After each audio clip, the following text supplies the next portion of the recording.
Amigas, amigos, la situación en Bolivia se ha vuelto bastante crítica. La verdad, este fracaso al diálogo al que llamó Yanini Áñez y en el cual le pidieron prácticamente que renuncie a la presidencia interina, pero también a la candidatura, vino a agravar aún más el escenario político-social en Bolivia.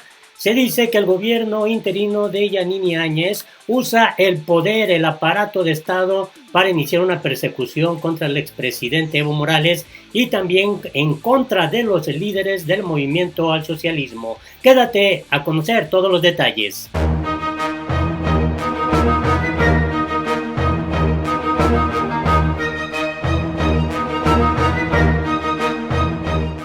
Hola, me da mucho gusto saludarte este martes 11 de agosto del 2020. Información relevante de lo que está ocurriendo en Bolivia. Y vamos a comenzar con esto que dio a conocer a través de su cuenta oficial la presidenta interina Yanini Áñez.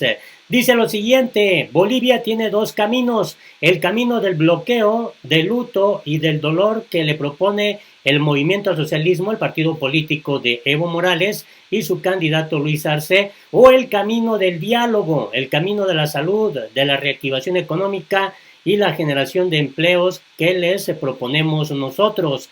Es decir, que la violencia política se asoma en Bolivia, la violencia social, y no es para menos. Hay inquietud de que el aparato de Estado, tanto las fuerzas militares como policíacas, sean usadas en estas protestas, en estos bloqueos que están llevando a cabo seguidores de Evo Morales. Y esto es lo que se está informando para tenernos una idea, un panorama de lo que está ocurriendo en Bolivia. Manifestantes denuncian represión por parte del gobierno de facto boliviano. Ciudadanos bolivianos denunciaron este lunes represión por parte de activos policiales enviados por el gobierno de facto en medio de masivas manifestaciones que exigen una fecha concreta para los comicios generales, así como la dimisión de la presidenta de facto Yanini Áñez. Varios manifestantes desplegados en las ciudades de El Alto, Cochabamba y La Paz han denunciado en medios locales los golpes y gasificación que reciben por parte de las autoridades. Recientemente, el expresidente de la Nación, Evo Morales, señaló que el gobierno de facto envía grupos armados para atacar a la población que reclama el restablecimiento del hilo constitucional. Por ejemplo, esto da a conocer a Radio Caguasachún Coca. Ciudadanos de la ciudad de El Alto reportan represión desmedida por parte de la policía en el bloqueo de La Ceja, donde organizaciones sociales se encontraban en el 8º día de movilización por el restablecimiento de un gobierno. Denunciamos ante los organismos internacionales de derechos humanos que grupos paramilitares organizados y financiados que actúan en coordinación con el gobierno de facto están cometiendo actos de violencia en Bolivia con gravísimas consecuencias humanas, aseveró Evo Morales. Desde el 3 de agosto pasado se han presentado protestas en el país ante otro intento del gobierno de facto de prorrogar los comicios generales. La jornada fue convocada por la Central Obrera Boliviana tras un consenso con varias organizaciones mediante un gran cabildo realizado en el Alto La Paz. Y bueno, Freddy Morales de Telesur enfatiza: pueblo boliviano exige la renuncia inmediata del gobierno de facto. Además de una fecha definitiva para las elecciones, los ciudadanos piden la renuncia de todo el gobierno de facto ante su incompetencia en el manejo de la pandemia del COVID-19 y la recesión económica que actualmente padece el país. Y bueno, esto obviamente no es algo realmente que lo digan nada más como parte de un escenario o estrategia política. Lo cierto es que este es el otro panorama que está inquietando a la Organización de las Naciones Unidas y a los organismos internacionales de derechos humanos. De hecho, la Universidad de Harvard ya había hecho un estudio en donde confirman que el gobierno interino de Yanini Áñez pues ha violentado los derechos humanos a través del uso de la fuerza militar y policíaca contra los seguidores de Evo Morales y aquellos simpatizantes y militantes del movimiento al socialismo y su candidato Luis Arce. Gobierno de Bolivia ordena a militares y policías resguardar instituciones públicas. Efectivos también custodiarán la provisión de oxígeno y otros insumos médicos que no pueden llegar a hospitales por los bloqueos a los caminos. El gobierno boliviano ordenó al ejército y a la policía a resguardar servicios públicos, infraestructura estratégica y convoyes de insumos médicos tras una semana de cortes de rutas en protesta por la postergación de las elecciones. Y fue nada menos que el ministro de la presidencia, Yerko Núñez, quien se encargó de dar a conocer esta postura. Las Fuerzas Armadas y la Policía Nacional pues se van a dedicar ahora a custodiar todo esto. Y bueno, vamos a escuchar lo que dijo el propio funcionario boliviano. Desde este lunes, las Fuerzas Armadas y la Policía Nacional cumplirán la misión constitucional de resguardar las instituciones públicas e infraestructuras estratégicas como aeropuertos, plantas de gas, entre otras, que generen condiciones para que el país siga operando. Asimismo, preservando la salud y la vida, custodiarán la provisión de oxígeno, insumos médicos, medicamentos, incluso al personal de salud. Todo lo mencionado es vital, y más aún en medio de la pandemia que atravesamos.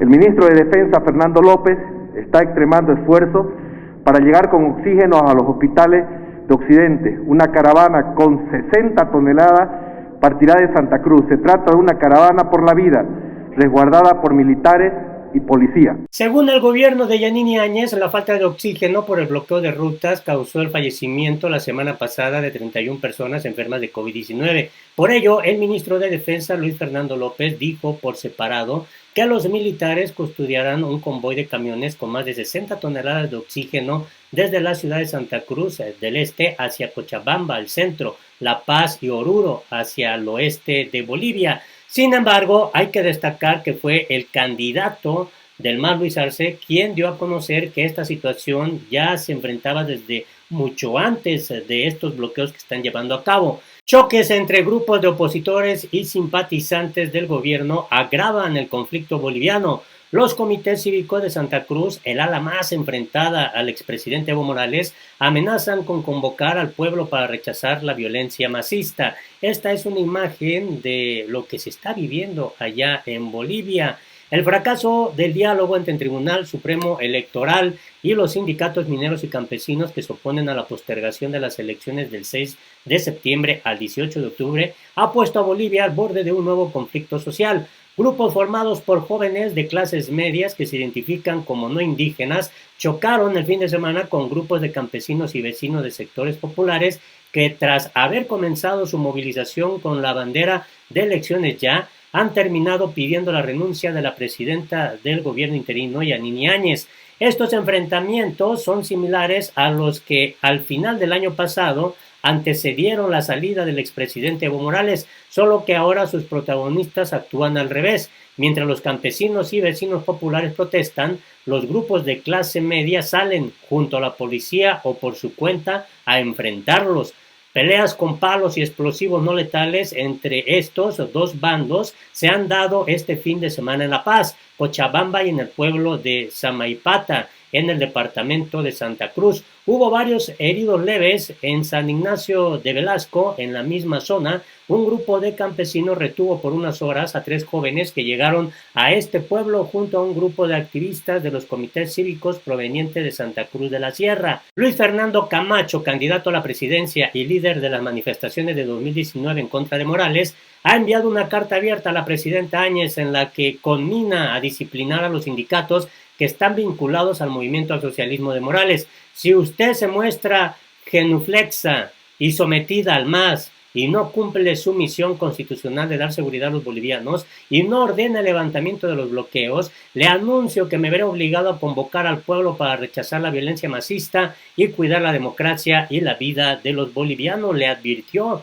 Hace unos días el gobierno interino amenazó con usar todo lo que tiene para despejar las rutas de los bloqueos, pero hasta ahora solo ha ordenado que aviones militares vuelen sobre las concentraciones campesinas. De forma sorpresiva, Áñez convocó un diálogo entre instituciones, sectores sociales y partidos políticos el pasado domingo, al que no asistieron los actores más relevantes. En esta reunión se acordó ratificar el 18 de octubre como fecha definitiva e impostergable de las elecciones.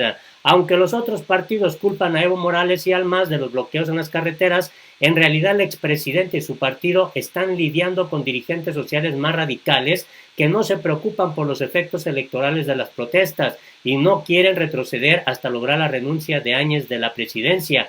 Morales recomendó no enarbolar esta demanda. Los dirigentes y las bases sociales movilizados deben optar responsablemente entre la renuncia de Áñez, que postergará aún más nuestro retorno a la democracia, o elecciones prontas con la garantía de Naciones Unidas.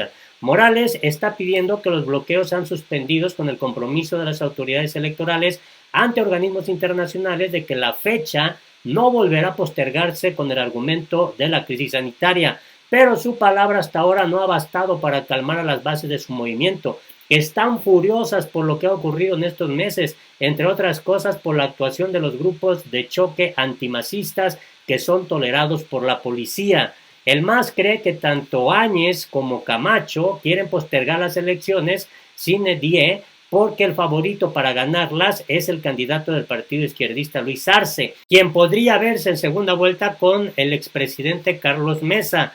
Una nueva postergación del Tribunal Electoral de la fecha previamente acordada empujó a este partido a iniciar una oleada de protestas, pese a los riesgos de crear focos de contagio del coronavirus. Esta iniciativa fue ampliamente repudiada por las clases sociales. Las redes sociales se llenaron de ataques contra el MAS, al que acusa de crímenes contra lesa humanidad por la detención de camiones cisterna que llevan oxígeno medicinal en las carreteras.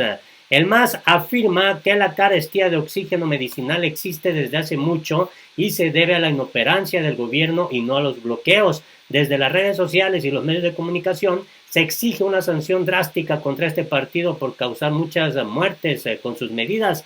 Y el Ministerio de Justicia ha pedido el procesamiento de los dirigentes sindicales, así como de Evo Morales, Luis Arce y su acompañante como aspirante a la vicepresidencia, David de Choquehuanca, aunque solo el primero tiene una vinculación legal con los sindicatos que están actuando. Los cargos van desde genocidio, sedición, delitos contra la salud, los servicios básicos, destrucción de ornato público y delitos contra el medio ambiente. Así está el panorama en Bolivia. Y mientras tanto, a través de su cuenta oficial de Twitter, Evo Morales mandó estos últimos mensajes. Denunciamos ante los organismos internacionales de derechos humanos que grupos paramilitares organizados, financiados y que actúan en coordinación con el gobierno de facto están cometiendo actos de violencia en Bolivia con gravísimas consecuencias humanas. La historia del MAS y PSP es la historia de la lucha por la paz, la democracia y la justicia social. Debemos garantizar mediante el diálogo una salida democrática y pacífica a la crisis de Bolivia.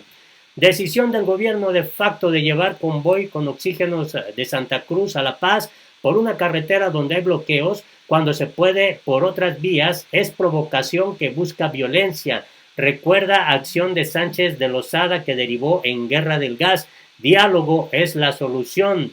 Convoco a dirigentes y sociales y pueblo movilizado a considerar propuesta borrador de acta de entendimiento trabajada por organizaciones sociales y el Tribunal Supremo Electoral, con la Organización de Naciones Unidas como testigo, para que el 18 de octubre sea, con ley, fecha definitiva, impostergable e inamovible de elecciones. Y además mandó este mensaje: no debemos caer en las provocaciones que nos quieren llevar a la violencia. Solo con el pueblo en el poder, democrática y pacíficamente, podremos resolver la crisis, y eso significa elecciones ya, con fecha definitiva e inamovible. Y destacó esto hace unas horas Evo Morales. El ministro de Gobierno de facto de Bolivia, Arturo Muriño, declara a CNN: lo políticamente correcto sería meter bala a movimientos sociales que protestan por postergación de comicios en carreteras. Sepan quiénes son los desaforados y violentos y están armados. Y bueno, escuchemos esto que publicó el propio Evo Morales. Un equipo grande de gente trabajando en esto. No es solamente salir y meter bala. Eso sería lo correcto, lo políticamente correcto, Fernando. Así es como se encuentra el panorama en las últimas horas en Bolivia. Ojalá nos des tu punto de vista, tu opinión es importante. Hasta la próxima.